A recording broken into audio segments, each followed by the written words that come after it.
Hello dear student, आज के इस वीडियो के माध्यम से हम Jharkhand academic council JAC board के द्वारा आयोजित होने वाली 10th की मैथ की परीक्षा, जी हाँ डियर स्टूडेंट, 10th की मैथ की परीक्षा जो कि 25 मार्च को आयोजित होने वाली है, उनको लेकर 5 मार्क्स के क्वेश्चन को देखेंगे। जैसा कि आपको पता है कि डियर स्टूडेंट, आपके बोर्ड एग्जाम में 5 नंबर वाले 5 प्रश्न पूछे जाएंगे मैथ में, और उनमें से आपको 3 का ही जवाब देना पड़ेगा। और इन 3 प्रश्नों के अगर आप जवाब देते हैं तो एक प्रश्नों के लिए 5 नंबर और 3 प्रश्नों के लिए 15 नंबर आपके मैथ में फिक्स हो जाएंगे। आज के इस वीडियो में हम आपको टोटल 15 क्वेश्चन बताने जा रहे हैं, जिस 15 क्वेश्चन को अगर आप कर लेते हैं और कुछ चीजें हम इस वीडियो के अंदर बताने वाले हैं, अगर आप उनको फॉलो कर लेते हैं तो निश्चित तौर पे आपके बोर्ड परीक्षा में से 15 क्वेश्चन में से 3 क्वेश्चन 100% आएगा, और उन 3 क्वेश्चन को अगर आप सॉल्व कर लेते हैं तो आपके 15 नंबर फिक्स हो जाएंगे। मैं चीज़ों को एक बार दोबारा बता दूं कि यहाँ पे जो हम करने वाले हैं वो सब्जेक्टिव क्वेश्चन करने वाले हैं, और इन सब्जेक्टिव क्वेश्चन में से हम 5 नंबर वाले प्रश्न को देखने वाले हैं। इसके बाद हम लोग नेक्स्ट वीडियो में 3 नंबर वाले प्रश्न, और अगले वीडियो में हम लोग 2 नंबर वाले प्रश्नों को भी देखेंगे जो इंपॉर्टेंट है। निश्चित तौर पे अभी 5 नंबर वाले जो प्रश्न हम देखेंगे उसमें प्रश्नों की संख्या 15 होगी। हालांकि वैसे प्रश्नों की संख्या 25 है, लेकिन हम 15 क्वेश्चन ही आपको कराएंगे, और इन्हीं 15 क्वेश्चन में से आपके 3 क्वेश्चन बोर्ड एग्जाम में 100% छप जाएंगे। तो चलिए वीडियो को शुरू करते हैं बिना टाइम को वेस्ट किए। लेकिन उससे पहले एक छोटा सा रिक्वेस्ट करूंगा कि वीडियो का एंड तक जरूर देखिएगा, क्योंकि यहाँ पे जो चीज़ें आपको बताई जाएगी वो आपके लिए बहुत ज़्यादा इंपॉर्टेंट है, और हम नहीं चाहते हैं कि किसी स्टूडेंट का एक भी नंबर यहाँ से कटे। क्योंकि मैथ एक ऐसा सब्जेक्ट है प्यारे बच्चों, जिसमें आप 40 में से 40 ऑब्जेक्टिव में भी ला सकते हैं और 40 में से 40 सब्जेक्टिव में भी ला सकते हैं। ओवरऑल हम कहें तो 80 में से 80 आप मैथ में ला सकते हैं, और 20 में से आपका लगभग 19 से लेकर 20 नंबर, 19 से लेकर 20 नंबर किसी स्टूडेंट का 18, नहीं तो लगभग 19 से 20 नंबर सभी स्टूडेंट को प्रैक्टिकल में भी दिया जाता है। अगर आप थोड़ी बहुत भी एक दिन मेहनत कर देते हैं, आज और कल 2 दिन अगर मेहनत करते हैं, 1 से 2 दिन, तो निश्चित तौर पे अगर आप पढ़े होंगे, जी हाँ ट्यूशन मैं आपको बता देता हूं, अगर मैथ में आप पढ़े होंगे, थोड़े बहुत अच्छे होंगे, जैसा कि आप मॉडरेट स्टूडेंट में अगर आते हैं, थोड़े बहुत आप मैथ सॉल्व कर पा रहे हैं अगर 10th का, तो ही आप नंबर ला सकते हैं, नहीं तो नहीं ला सकते हैं। क्योंकि मैथ कोई रटने वाली चीज नहीं है, आपको करके जाना होगा, आपको पढ़ के जाना होगा। अगर आप पढ़े हैं, अगर आप अच्छे हैं, तो आप मैथ में से 100 आउट ऑफ 100 ला सकते हैं। अगर प्रैक्टिकल में 1-2 नंबर कम होंगे तो आप 100 ही सोचिए, क्योंकि उसका कोई मायने नहीं रखता। अगर आप 80 में से 80 लाना चाहते हैं तो इस वीडियो को जरूर देखिए। तो चलिए शुरू करते हैं आज के इस वीडियो को। सबसे पहले ड्यूरेशन आपको पता होना चाहिए कि आपके बोर्ड एग्जाम में मैथ के सवाल पूछे जाएंगे, जिसमें से आपके टोटल नंबर ऑफ क्वेश्चन 19 रहेंगे। टोटल नंबर ऑफ प्रश्न कितने रहेंगे जी? 19 क्वेश्चन आपके बोर्ड एग्जाम में पूछे जाएंगे, और 19 क्वेश्चन में से आपके 5 क्वेश्चन जो है वो 5 मार्क्स वाले होंगे, और 3 क्वेश्चन उसमें आपको सॉल्व करने हैं। तो वही सेक्शन डी में रहेगा आपका। जब बुक क्वेश्चन दिया जाएगा आपको सेकंड वाला यानी कि सब्जेक्टिव वाला, तो उसमें आपका सेक्शन डी रहेगा। उसमें आपके 5 प्रश्न रहेंगे, जिसमें आपको 3 प्रश्न सॉल्व करने हैं, और प्रत्येक प्रश्न के लिए आपको 5-5 नंबर दिए जाएंगे। तो सबसे पहले उसमें क्या सॉल्व करना है? वैसे तो क्वेश्चन देखिए, एक तो विविकत्कर का है, एक त्रिभुज का क्वेश्चन है, एक हाइट एंड डिस्टेंस, ऊंचाई और दूरी का क्वेश्चन दे रखा है, और 2 क्वेश्चन इधर है। एक दे रखा है आपका छिल्लन वाला जो दे रखा है, या फिर शंकु वाला बोल सकते हैं, शंकु का छिल्लक वाला 13.4 या 5, 13.5 वाला, और एक माध्यक बहुलक। तो इनमें सर सॉल्व हमें कौन कौन से प्रश्नों को करने हैं? देखिए प्यारे बच्चों, इनमें आपको सॉल्व अगर करने हैं तो बहुत इजी चीजों को करने हैं, क्योंकि इसमें बहुत सारे क्वेश्चन, 5 क्वेश्चन दिए हैं, 5 तो आपको सॉल्व करने नहीं है, आपको करने हैं 3 क्वेश्चन सॉल्व। और उन 3 क्वेश्चन को, कौन से क्वेश्चन को सॉल्व करने से आपको आसानी होगी वो भी मैं बता रहा हूँ। तो सबसे पहले आपको एक विकटकर का क्वेश्चन सॉल्व करना है, जिसे हम कहते हैं द्विघाती समीकरण से सॉल्व करते हैं। एक क्वेश्चन आपको दिया गया है कि द्विघात समीकरण 4x² - 4√3x+3 is equal to 0 का विविकतकर ज्ञात करना है, मूल की प्रकृति ज्ञात करनी है, और यदि मूल का अस्तित्व हो तो उन्हें भी ज्ञात करना है। प्यारे बच्चों, विविकतकर हम डी को बोलते हैं, और डी का जो फॉर्मूला होता है वो b² - 4ac होता है। यानी कि सबसे पहले आपको डी की वैल्यू ज्ञात करनी है, उसके बाद आपको बतानी है कि डी की वैल्यू 0 से बड़ा है, 0 के बराबर है, या फिर 0 से छोटा है। तो ये चीज़ें आपको बतानी है, और उसके बाद बतानी कि उसकी प्रकृति क्या होगी। जैसा कि आपको पता है कि डी की वैल्यू अगर 0 से बड़ी होती है तो इसमें प्रकृति हो जाती है वास्तविक और असमान, और अगर डी की वैल्यू 0 के बराबर होती है तो प्रकृति इसमें होती है वास्तविक और समान, और डी की वैल्यू अगर 0 से छोटी होती है तो प्रकृति इसकी हो जाती है काल्पनिक और असमान। ठीक है, तो ये चीज़ें यहाँ पे दी गई है। तो सबसे पहले हम लोग एक क्वेश्चन को देख लेते हैं कि विविकतकर कैसे फाइंड करते हैं। यहाँ पे देखिए ए की वैल्यू दे रखी है 4, बी की वैल्यू दे रखी है प्यारे बच्चों -4√3 और सी की वैल्यू दे रखी है 3।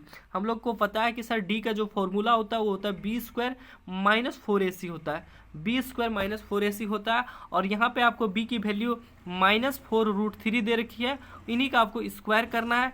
और यहाँ पे -4 के जगह 4 रहेगा, ए के जगह पे 4 और सी के जगह पे 3। ठीक है, ये चीज़ें दे रखी है। यहाँ पे आप अगर इनको सॉल्व कीजिएगा तो आपको पता होगा कि 4 का स्क्वायर 16 होगा और √3 है अंदर में, तो √3 को जब स्क्वायर करेंगे तो 3 होगा, यानी कि 16 गुने 3 करेंगे तो 48 48 यहाँ पे आ जाएगा। और यहाँ पे अगर इनको आप सॉल्व करिएगा तो 4 4 16, ठीक है, 4 4 16 और 16 3 48 आ जाएगा, यानी कि डी की वैल्यू 0 के बराबर है। डी की वैल्यू 0 के बराबर है तो पहला आपका 1 नंबर यहाँ से मिल गया कि डी की वैल्यू आपने 0 बना के दिखा दिया। उसके बाद मूल की प्रकृति बता देनी है, तो यहाँ पे समान हो जाएगा और वास्तविक हो जाएगा। ये चीज़ें आपको लिख देनी है कि सर मूल की प्रकृति समान और वास्तविक हो जाएगा।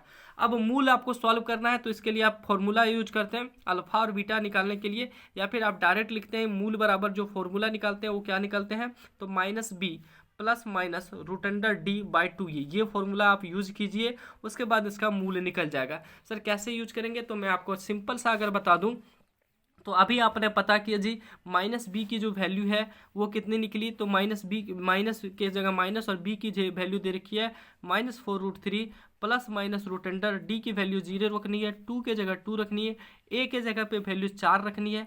इसको सॉल्व कीजिएगा तो माइनस माइनस प्लस हो जाएगा, +4√3 आ जाएगा। √0 की वैल्यू पुट करनी है, 2 × 4 8 करनी है। इसको सॉल्व कीजिए, बिल्कुल इजी सा प्रश्न है। यानी कि 100% आपको एक चीज़ दिमाग में रखना है कि जब भी आपके बोर्ड एग्जाम, जी हाँ दोस्तों, आपके बोर्ड एग्जाम में जब भी क्वेश्चन पूछा, जब क्या क्वेश्चन तो 100% रहेगा, तो आपको ये चीज़ 100% याद रखनी है कि कोई क्वेश्चन सॉल्व करे या ना करे, 5 नंबर वाले क्वेश्चन पहले सॉल्व करना है। हम लोग क्या करते हैं बोर्ड एग्जाम में जब जाते हैं तो शुरू से बनाते हैं, लेकिन हमारा वो रोल नहीं था। हम सबसे पहले एग्जाम में गए थे, सबसे पहले हमने 5 नंबर वाला क्वेश्चन सॉल्व किया था, क्योंकि हम ये जानते थे कि हम 5 नंबर वाला बना सकते हैं। और अगर एग्जाम में थोड़ी बहुत लेट भी हो जाती है बनाते वक्त, तो अगर छूटेगा तो 1 नंबर वाला या 2 नंबर वाला प्रश्न छूटेगा। इसलिए हमने पहले 5 नंबर को प्रीफरेंस दिया था, और आपको भी 5 नंबर वाले प्रश्न बनाने हैं और सबसे पहले इसी प्रश्न को ठोकना है, यानी कि सबसे पहले आना है और आपको इसी प्रश्न को बनाना है, दूसरा कोई भी प्रश्न आपको टच नहीं करना है। चीज़ें आपने समझ लिया कि पहले हमको जाना है एग्जाम में और 5 नंबर वाले प्रश्न को ही सॉल्व करना है, क्योंकि इसमें हमें बहुत ज़्यादा बेनिफिट होगा। और 5 नंबर वाले प्रश्न को अगर हम सॉल्व करते हैं तो हमें क्या 5 में से 5 नंबर मिलेगा। तो सबसे पहले जाना है 5 नंबर वाले प्रश्न को ही सॉल्व करना है। इस चीज़ को आप दिमाग में ज़रूर रखिएगा। वहाँ जाने के बाद थोड़ी सी बहुत अगर आप नहीं बन रहा है तो ही चेंज कीजिएगा, ठीक है। चलिए, ये क्वेश्चन आपको बनाना है। दूसरा क्वेश्चन आपको बनाना है 9.1 वाला, ठीक है। 9.1 वाला क्वेश्चन बना लेना है। हम आपको सजेस्ट करेंगे कि 9.1 को एक बार आप पूरा बना लीजिए। ज़्यादा समय आपके पास दिया गया है मैथ के लिए, क्योंकि सर रूल 20 में पा गया तो ज़्यादा समय है, तो मैथ के लिए हम सजेस्ट करेंगे कि 9.1 चैप्टर को आप पूरा एक बार बना लीजिए, क्योंकि 5 नंबर की वैल्यू है जी, ठीक है। तो यहाँ पे देखिए दे रखा है 7 मीटर एक ऊंचा भवन के शिखर से एक केबल टावर के शिखर का उन्नयन, एक यहाँ पे दे रखा है 7 मीटर ऊंचा भवन से, ये एक भवन है, मान लीजिए यहाँ से 7 मीटर ऊंचा भवन से एक केबल टावर के शिखर का उन्नयन कोण इतना है और उसके पाद का अवनमन कोण इतना है। ये क्वेश्चन कुछ इस तरह से पूछा जा रहा है। तो पूछा जा रहा है कि इसका क्या होगा, इसका टावर की ऊंचाई ज्ञात करनी है। तो ये क्वेश्चन आपको सॉल्व करना है और इस क्वेश्चन को सॉल्व 100% आपको करना है। और तीसरा एक क्वेश्चन यहाँ से सॉल्व करना है जी। तीसरा एक क्वेश्चन किस में सॉल्व करना है, तो इन आंकड़ों का एक माध्य ज्ञात करना है। एक माध्य वाला क्वेश्चन आपको पूछा जाएगा, माध्य पूछा जाएगा या फिर माध्यक पूछा जाएगा या फिर बहुलक पूछा जाएगा। तो तीनों से एक एक प्रश्न को आपको कर लेना है। प्रश्न कहाँ से करना है उसको भी हम आगे बता रहे हैं। तो माध्य कर लेना, माध्यक, बहुलक, इन तीन चीज़ों को कर लेते हैं। अगर आप तीनों आसानी से आपसे बन रही है तो 5 नंबर आपके यहाँ से फिक्स हो गए, ठीक है। 5 नंबर आपके किससे फिक्स हो गए, 5 नंबर आपके द्विघाती समीकरण से फिक्स हो गए।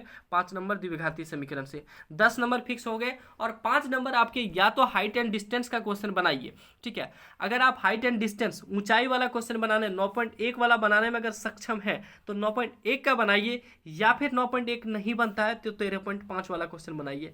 अगर आप 13.5 में, जी हाँ दोस्तों, गिना चुना हुआ क्वेश्चन 13.5 में 4-5 क्वेश्चन 13.5 में दे रखा है। 13.4 या फिर 5 हम थोड़ा सा कंफ्यूज है, आप उनको देख लीजिएगा, ठीक है।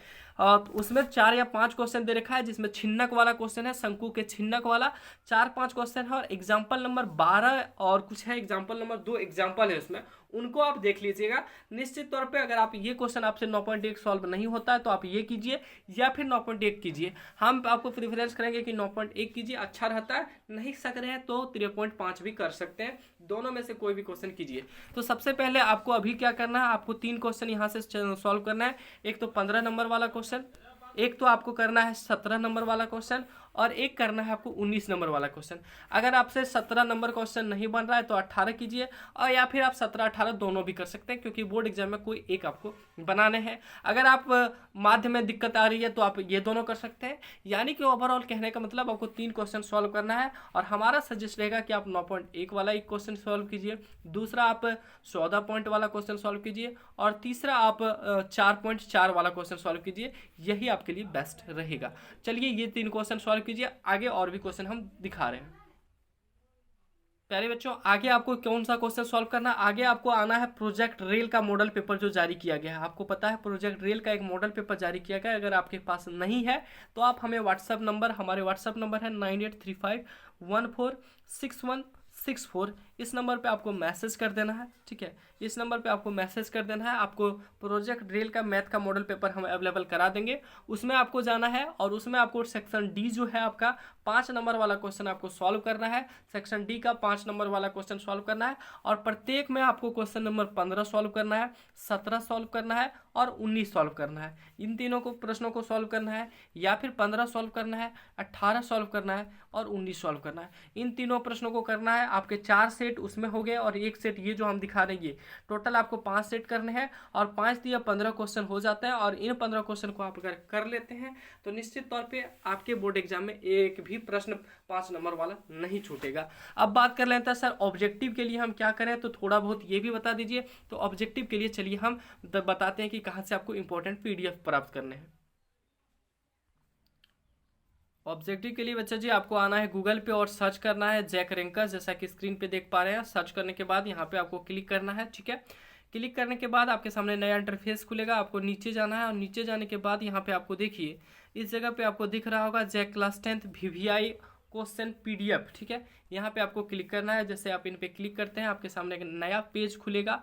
नीचे आना है प्यारे बच्चों, कहाँ आना है, नीचे आना है। नीचे आने के बाद आपको यहाँ पे देखिए 25 क्वेश्चन का एक PDF अपलोड किया गया, उनको आपको करना है।